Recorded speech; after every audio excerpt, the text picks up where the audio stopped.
मौजा ठट्ठा कपोलन की बस्ती जियंदवाला जो सैलाब की नज़र में तो आ गई, मगर इंतज़ामिया और प्राइवेट इदारों की नज़र में नहीं आ सकी।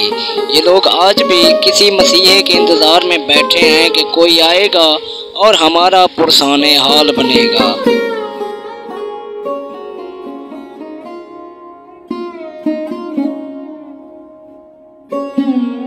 बिस्मिल्लाहिर्रहमानिर्रहीम, अस्सलाम वालेकुम। आप देख रहे हैं कामी ब्लॉग और मैं मोहम्मद कामरान आपकी खिदमत में हाजिर हूँ। बस्ती जियंदवाला खूब पर ये मौजा ठट्ठा कपोलन की बस्ती है और यहाँ पर मेरे साथ कोई सैलाब मुतासरीन है। आइए उनसे बात करते हैं और पूछते हैं कि यहाँ पर रदकोइयों के पानी ने क्या क्या नुकसान किया है।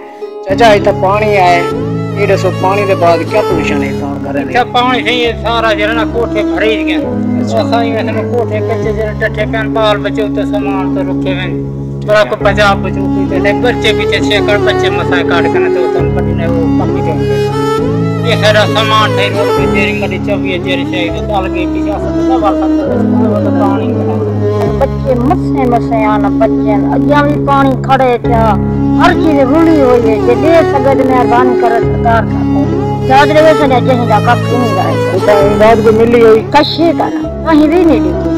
नाज़रीन, जब हम यहाँ पर पहुँचे हमारी नज़र उन कच्चे मकानों पर पड़ी जो मिट्टी का ढेर बन चुके थे। ये लोग खुले आसमान तले ज़िंदगी गुजार रहे हैं, बेयारो मददगार कोई पुरसाने हाल ना बन पाया। ये इदारों से भी ओझल हैं और इंतज़ामिया से भी ओझल हैं। तमाम उन इदारों से रिक्वेस्ट करता हूँ जो इस वक्त सैलाब मुतासरीन की मदद कर रहे हैं। ये बस्ती पूरी की पूरी बस्ती तबाह हो गई है। इस बस्ती का कोई पुरसाने हाल बने और इन लोगों की इमदाद की जाए।